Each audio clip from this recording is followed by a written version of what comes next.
was humbled so quickly. I don't feel like going to the gym. I do not want to work out. Yes, tracking your food and your macros is important. I've really been struggling, to be honest with you, with Sammi, it's okay. Like, you're good, like keep going. What's going on YouTube? It's your girl Sammi and I am back with another video. I thought that it would be really fun to kick off 2026 and the new year. My first video of the new year with like a little Q&A, kind of get to know me, get to ask anything that you want to related to fitness, health, nutrition, my personal life, like literally whatever. So I posted a little story on my Instagram the other day, which by the way, if you're not following me on Instagram, go check me out at Sammi Sneyer. I post every single day on there.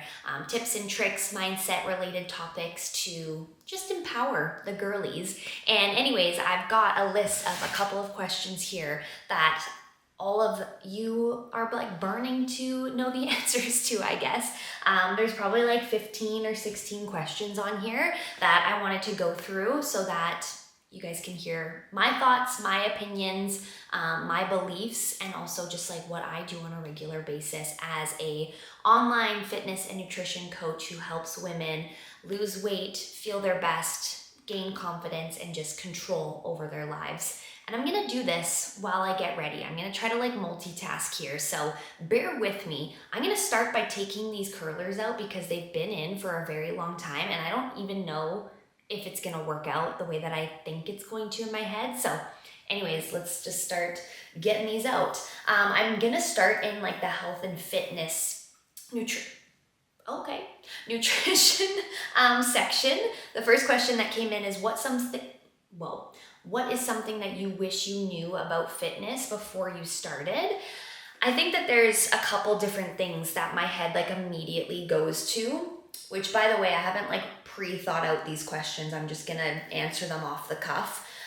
Something that I wish I knew about fitness before I started was that things take so much time, like so much more time than you think they're going to. I came into the fitness space like thinking that I would be one step ahead of everyone because I was a dancer my entire life. So I grew up competitive dancing. And so I thought like, oh, I'm gonna go to the gym and I'm gonna be like the best one there. My form's gonna be perfect. I'm gonna be able to lift super heavy because I'm already really strong. And I was humbled so quickly. So I think like starting as a beginner, it was very humbling for me to be going to the gym, not be as strong as I thought I was, not be as good at the exercises as I thought I was going to be, and then just understanding that things take so much time and so much longer to change your body's composition, to lose fat, to build muscle. Like you think you can get it done a lot quicker than it actually is going to take. So things take time. I think that was the one thing I wish I knew. And then also like, it's not as easy as I think people make it look or as I thought it was gonna be for myself. So the next question was, what do you see most women doing wrong when they're trying to lose weight? And I think that this really comes down to eating. I always tell my clients that 95% of the results that you see physically, mentally, emotionally, like truly comes down to what you put in your body and just nutrition in general. So I think that the most time that I've spent with my clients, the things that I see them really struggling with or doing wrong or getting wrong on their journey is thinking that they need to eat as little as humanly possible in order to lose fat or to lose weight. And I'm talking like 1,100 calories a day, 900 calories a day. They think that like skipping meals is going to help them lose fat and build muscle, when in fact that's like sabotaging you hardcore. Because when we chronically undereat, our body gets like severely stressed out. So when you're eating, 1,200 calories, 1,100 calories a day, but your body maintenance calories or what it actually needs to feel safe is like around 2,000 calories, let's just say as an example, your body goes into like a panic state and starts to hold on to fat as energy. So it actually does the opposite of what you think it's gonna do when you're under eating. So a lot of the women that I work with, they come to me and they're skipping breakfast or they're only eating a couple of meals a day. Maybe they're intermittent fasting or trying to intermittent fast, but it's actually backfiring on them so hard. So we start to actually eat more food because your body needs it, your metabolism needs it. The more energy that you give your body, the more it's going to expend, which like burning calories, the more that it's actually going to react in a positive way because it's not stressed out anymore. The next question is, how do you stay consistent when you're just not motivated? I think that I'm actually not, I would say I'm like not a super motivated person, to be honest with you guys. Like, I don't wake up every single day and think like, oh my God, I can't wait to like go to the gym and I can't wait to like eat healthy all day. Of course, I'm like, I know that that's gonna make me feel good and I'm excited about feeling my best. However, I go through so many phases where I like don't feel like going to the gym. I do not want to work out. I do not want to eat healthy. I don't want to track my food. But I do it because I have the discipline. And I think that discipline is built up over time and over years of you just doing the things that you know are going to get you to your goals, even when you don't feel like doing it. So I always try to remind myself, like, if I don't feel like doing something, what's the end outcome? Like, what am I gonna get out of it? So if I don't feel like going to the gym, how am I gonna feel when I go to the gym or after I'm done at the gym? What is that going to help me with? Like, how am I going to see success with, you know, the things that I'm not feeling like doing in the long run? Which going to the gym obviously helps me with my goals that I have for myself, like my physical goals, as well as like getting stronger, building muscle. And then also eating healthy every single day makes me feel my best, gives me energy, also helps my body composition. So I always think of like the end result of what I'm gonna get out of that thing if I don't feel motivated to do it. But building a routine that actually works for you, something that you can look forward to as much as possible, is super helpful. And then just building that self-discipline and actually following through with the things that you're going to do so that you actually trust yourself enough to follow through when you don't want to, like when it's the last thing that you want to be, you know, doing. The next question was, do you think people need to track calories forever to see results? The answer is no. I don't think you need to track calories for the rest of your life. However, if you do have a specific goal that you want to hit, whether that is fat loss or muscle building, you do need to track your calories. I'm a firm believer that like if you don't know how to intuitively eat properly, you're probably going to be under eating. You're probably going to overeat. Like, you just need to know how much you're actually consuming. So tracking allows you to have that ability of like knowing exactly what it is and controlling that variable of calories in, calories out, and also just your macronutrients and making sure you're getting the right amount of macronutrients to be able to hit your goals. But as you kind of learn more and you track your food and you hit your goals, I don't think it's necessary to track for the rest of your life. In fact, in my program, I take my girls through like a 3-phase nutrition protocol that is designed to help you burn body fat, help you reduce your cravings, help you just see the changes you want physically, and then also transition into a way of life that doesn't have you tracking or dieting for the rest of your life. So anyways, no, I do not think it's necessary to do forever. However, if you have a specific goal you want to hit, then yes, tracking your food and your macros is important. Also, I'm just doing my skincare really quickly. This stuff is amazing. This is the Ordinary salicylic, I can't even say that, acid. Anyways, I started using this and my skin has been like just so much better and like clearer. I get like kind of like red, almost like it looks like a rash or like dots around like my chin and stuff like that. They're not pimples or anything. It's just like, I don't know what it is actually. But anyways, this I feel like has really, really helped. And then this is like my all-time favorite face lotion. It's the Water Bank Blue Hyaluronic Cream Moisturizer by Laneige. So good. Same thing. I started using that and like changed my life.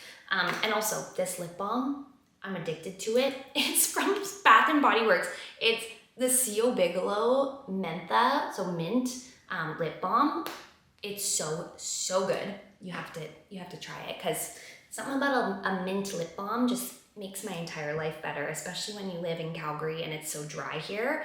My lips are always chapped, so I'm always putting that on. and it's lovely. The next question is, what does being healthy actually mean to you now? That is a great question. When I first started working out, I feel like I had a very skewed perspective of what like being healthy actually was. I thought being healthy meant that like you could never, skip out on a meal that you were supposed to be eating. You could never miss a workout. You had to work out, 5-6 times a week in order to see results, and that you couldn't miss, and that you couldn't incorporate the things that you love. And now I completely see it a very, very different way. And that is that being healthy obviously looks very different for everyone. And I think you need to learn how to define what being healthy actually means to you and how that can be sustainable for the rest of your life. Like, I'm not gonna be working out 5 or 6 times every single week for the rest of my life. That sounds miserable. I've found what works for me, which is 4 or 5 times a week, depending on my week and my schedule, and incorporating things that I actually like to do, like spin or Pilates. I obviously love strength training, so that's the base of my workouts, but working out, it should be something that you look forward to and not something that you dread or that like makes you miserable. And that's something I also preach to my clients, is that like the reason you can't stay consistent with a workout plan is because you don't like it and like it's not making you feel good, or you're not like excited about it. So why would you want to keep doing it, right? And then same thing with food. It's like you're never going to be consistent with cutting everything out in your life, right? Like that's not a good way to live, in my opinion. You want to be able to enjoy the things that make you happy and that bring you joy. And depending on what that is, everything in moderation is so key. But you can stay way more consistent with your goals and with your eating habits if you do have that balance in your life, rather than being super restrictive and cutting everything out. So I think to put it into like a plain sentence, that like being healthy looks different for everyone, but it's doing things that make you feel confident and good and just like energized and excited about life, and like sitting on the couch doing nothing, eating crappy food, not moving your body enough. Like that's not, in my opinion, a healthy way to live, because that's not going to give you energy. That's not going to make you feel your best. You probably won't feel super confident if you do that. But again, it's a sustainable way that you can maintain it for the rest of your life, versus doing something that is not maintainable and that like makes you miserable. Next question is, how do you balance your fitness when life is busy or chaotic? This is a perfect example. The last 2 weeks have been a little bit wild because of Christmas and Christmas Eve, and then New Year's Eve. And I think it's really important to just like not let your goals of eating properly, moving your body in ways that make you feel good, fall to like the back burner when those sorts of things happen, and actually just planning ahead to make sure that you can get in the things that make you feel good. So for example, like Christmas Eve, I knew I had dinner with my parents, or my side of the family. So we went to the gym in the morning, got our workout in, I did some cardio, it felt really, really good. I was super happy. And then we obviously went for dinner that night. I did not work out on Christmas Day. I like spent the whole day with my family, and then Kiefer's side of the family as well. And that was like so intentional. I enjoyed it, every single second of it. I did not feel guilty at all. And then I just got right back into my regular scheduled programming the following day. So that's what I think is important, is it's not what happens like on those specific days where life is chaotic or busy. It's what happens after. It's what you do after. Like you can never change the past. You can't go back in time. You can't change the decisions that you made when things were stressful or when they were busy, but you can learn from them, and you can get back into a regular schedule, a regular routine that makes you feel good as soon as you want to. Like as soon as you let it drag into the following week, or I'll just start back up on Monday, like the harder it's gonna be to get back into it. So I always tell my clients, and something that I like to do myself, is just like get back into it as soon as you possibly can, and don't let the stress impact your decision making or dictate how you feel and how you show up for your goals. Because at the end of the day, I think the things we want to do when we're stressed are like, chill and relax on the couch and maybe binge watch TV or scroll our phones, or maybe you turn to food as a form of coping, or alcohol or something like that.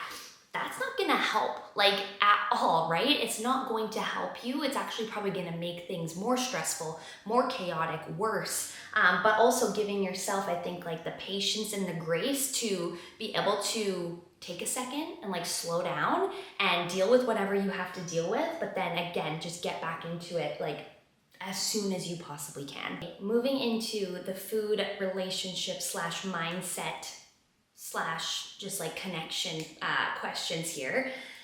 This first question is, do you ever struggle with comparison or body image issues, even as a coach? And the answer is absolutely yes, I do.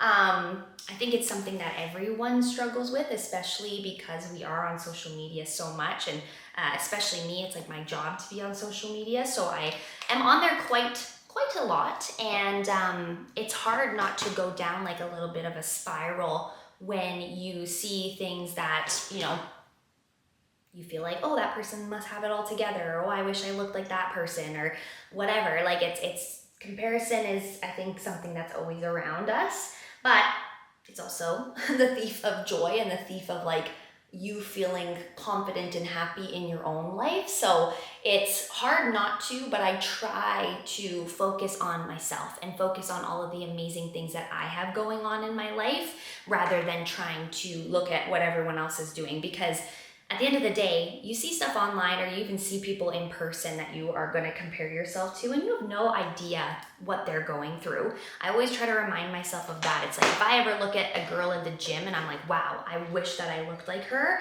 I always try to remember, like, okay, I don't know how long she's been working out for. I don't know, what she's gone through in her fitness journey to get where she's going. So like, good for her, I'll get there eventually. And same thing if I see, someone on social media that looks amazing or like has a great life or something like that. Again, reminding myself, like, I don't know what that person is going through, in the background or off social media. I don't know how like filtered the picture is. I don't know how, if they're getting brand deals, it's like how hard they've been working to get there. Like, you just have to remind yourself, like, everyone has their own journey and everyone is in their own kind of like bubble of their life, and comparing yourself to them is only gonna make you feel worse about yourself. So try to remember all the amazing things that you have in your life and what you've been working on and continue to try to work on, and that you will also get to maybe that place eventually.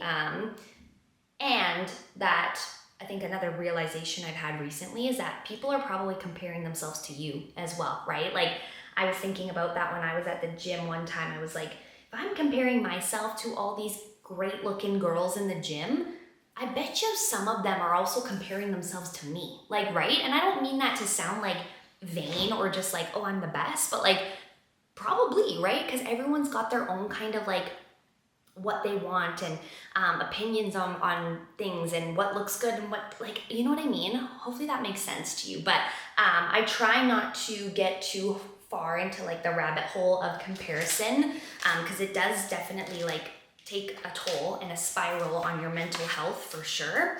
But I also struggle with body image issues a ton, and more so recently, I think, than ever. I've really been struggling, to be honest with you, with my body and how it's been responding to, my journey. I think I'm not where I want to be right now physically, and it's really hard to be patient and trust the process. And I'm working with a coach, obviously, as well right now, who is wonderful and has been helping me so much. But I'm super impatient when it comes to seeing physical changes. And I think this is probably the least confident I've ever felt in my body, which makes me feel like a bit of an imposter and a bit of a hypocrite, because I preach to my clients and on my social media all the time, like, to be confident in yourself and to do things on a regular basis that make you feel confident in your body and make choices that align with that. And I feel like I'm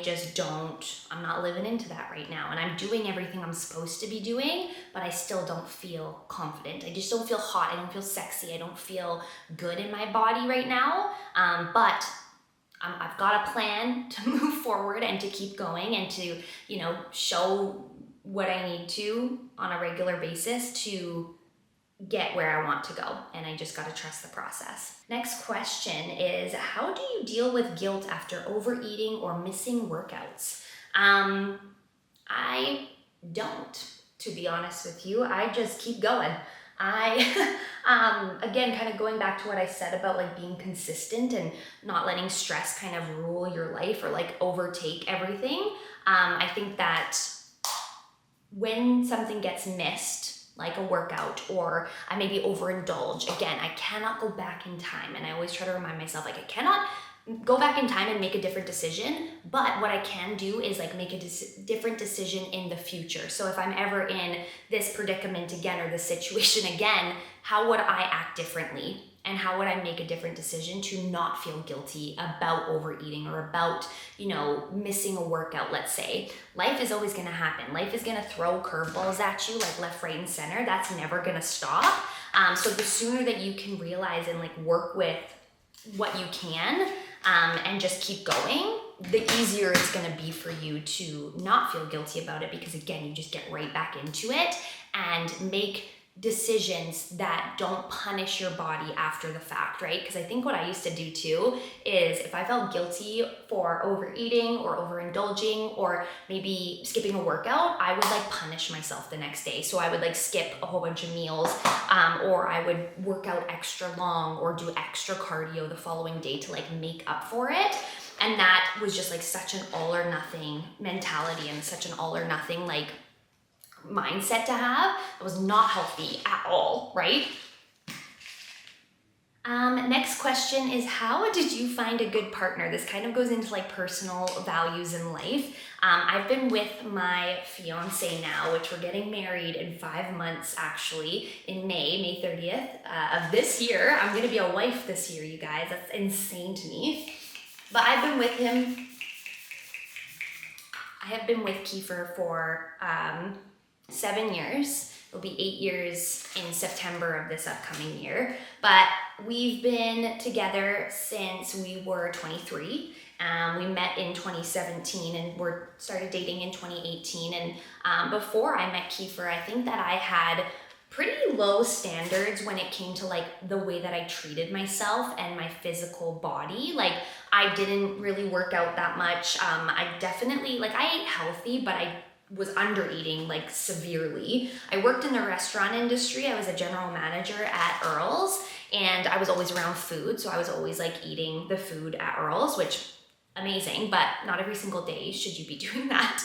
And I was also drinking a lot. Like I would have a glass of wine almost every single day after work as like a way to unwind and deal with my stress. So I had kind of like low standards for myself. And that's kind of the type of relationship that I ended up attracting all the time, was someone else who maybe didn't have the highest standards when it came to themselves and our relationship.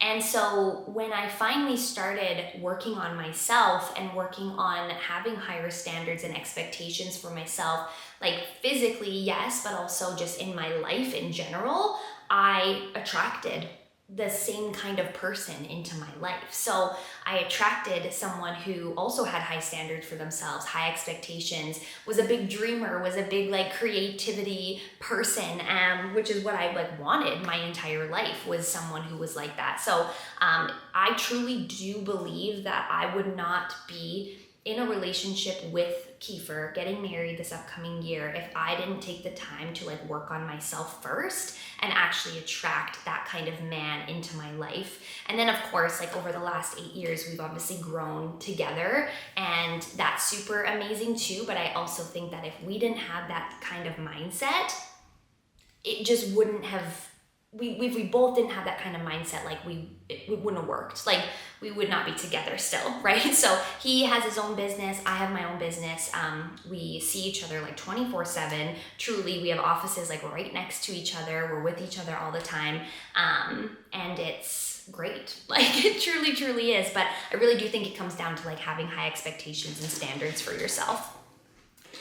Okay, how is your skin so great? That's a great question. And to be honest, you're gonna hate my answer because I actually don't know. I don't have an insane skincare routine that I do all the time. I wear makeup pretty much every single day. What you've seen me do today is like my normal everyday kind of wear. I take my makeup off obviously every single night. I use micellar water from like Garnier with like cotton pads to take off my makeup.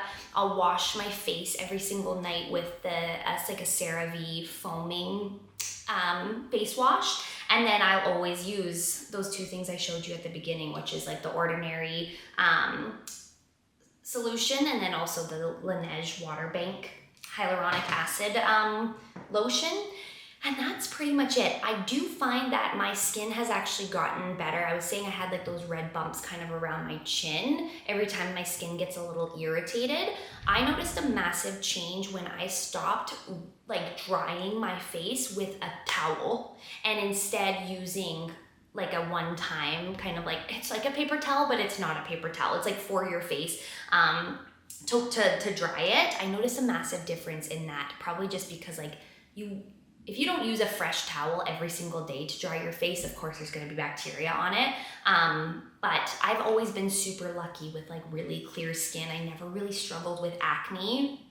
I'm sorry if that annoys you, because I know there's so many women out there who have struggled with skin and just acne and like so many different things. I've been pretty lucky my entire life with my genetics, I'm assuming, not really affecting my skin. So anyways, that's what I use. If you want to use it, see if it makes a difference for you, go ahead.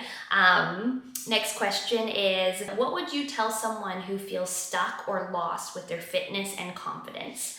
My biggest piece of advice, and I am not just saying this because I am a coach, is to get a coach. Like, I wish that I would have gotten a coach so much sooner in my fitness journey. I really thought that I would be able to figure things out on my own, and I probably wasted a lot of time, precious time at the start of my journey trying to figure things out on my own. Like, I'd go to the gym, I would put, random workouts together that like I saw other people do on social media and thought like, oh yeah, I'll do this too, because like if she's doing it and I want to look like her, then I should probably do it too. And although that helped me get some results, it obviously did not help me get to where I am now. And also, the mindset that you need to have to push through challenging moments, to go through, an identity shift of this kind when you do start to change your lifestyle and your habits is crazy. Like, having someone in my corner to be like, Sammi, it's okay. Like, you're good, like keep going. If you don't see results right away, it's okay, trust the process. Like, it's good to have someone who just has been through what you've gone through and can help you kind of navigate every single step. So if you feel lost with like knowing what to do in the gym, following a plan that is built for you and your goals is so massively important, because it's like the best way to save time and actually get to your destination way quicker, and not feel so frustrated. If you feel lost in your nutrition and like what to eat, again, having someone who helps people do exactly what you're trying to do, tell you exactly what to do, takes the guesswork, the decision fatigue, like completely out of it. And then if you feel lost with your confidence and don't know how to get it back, again, talking with someone who has been in your shoes before and has gotten to the other side, why wouldn't you want to do that? Like, investing in a coach was truly the best thing that I probably could have done for myself to get where I am mentally, but also physically as well. Next question is, what is your favorite activewear brand? I think it's no surprise. I mean, I'm wearing a shirt right now, and I've posted so many times about it, but Honor Active is by far my favorite activewear brand. I've tried a couple of different activewear brands as my, years in the gym have gone, but nothing truly compares to the quality and the fit and the feel, and I think like the brand of Honor Active. When I first started wearing them, I think I got my very first set in January 2023. So like 2 years ago, I got their Timeless drop, and it was like kind of like a softer fabric, but they had like a strappy bralette and like a little jacket and leggings. And the first time I felt the fabric, the first time I put it on, I was like, how does this look so good? You know, like I was like, I felt a level of confidence that I don't think I've ever felt the first time I put on an outfit like that. And I just felt like that girl, that bitch, you know, like I went to the gym in that outfit and I was like, look at me, just taking up space, like becoming a little baddie. And I continued to order from them until now. And now I kind of exclusively only wear Honor Active, because anytime I try to wear something else, it doesn't fit the way that I want it to. It doesn't make me feel confident or like good in my body. The styles, the fabric, like just truly incredible. And I want every single woman on my platform, on my page, to feel that level of confidence like on a daily basis. And I think that feeling confident also comes from like looking good and, you know, wearing a certain outfit that makes you feel confident too. So I always tell my clients, I always tell all you girlies, like, if you're gonna wear something that makes you feel good, do it. And don't do it for anyone else, do it for yourself. Taking up space is a good thing as a female. Getting strong and moving your body in a way that empowers you is a good thing. And Honor Active pretty much just like encompasses all of that into one. So yes, that is my favorite activewear brand. I'm actually waiting for a package to be delivered today from them, so can't wait for that. And then the last question is, has your definition of success changed as you've gotten older? And yes, it definitely has. I think when I was like in my early 20s, I had a different level of what success actually looked like, because I think my mindset has really grown in the last couple of years to what's possible for every single person who lives on this earth. Like, I think it's easy to just downplay things and accept circumstances. For example, like where you live, you maybe just accept that, like, okay, I was born here, so like I need to stay here. Maybe your parents lived a certain way, so you feel like you have to follow in their footsteps and do the same thing. Get married at the same age they did, have babies at the same age they did. And I thought that when I was growing up, I literally thought I would be married at 24 and have my first child at 26. Whatever reason, because my mom did the same thing. And newsflash, I'm 30 and I'm still not married, getting married this year. Definitely don't have kids right now. I do want to be a mom eventually. I think in the next like 2 or 3 years, we'll probably start to try, and hopefully we have a very successful time with that, or, you know, I'm just hoping and praying that that goes well. And yeah, so what I thought I would be successful with in my early 20s is very different now. I think success to me now looks like doing something that I love every single day, being able to help women every single day step into the most confident version of themselves. Yeah, sure, you know, like travel, money have, I think, a little bit to do with it, at least for me. But I know it's not the whole thing. I think I'm in a very healthy relationship with my best friend, who I absolutely love and cannot wait to be life partners for the rest of our lives together. You know, raise a family, start our own kind of like legacy, and leave behind hopefully something that has made the world a better place. Like, that's my view of success now. So anyways, as you can see, I'm ready for the day. So thanks for getting ready with me. And thanks for asking all of those questions that you guys had. I appreciate you so much. If you have any other questions, feel free to drop them in the comment section. And yeah, let me know your guys' thoughts as well on everything. But I hope you all have a wonderful rest of your day. I will talk to you later. Peace out. Love ya. Bye.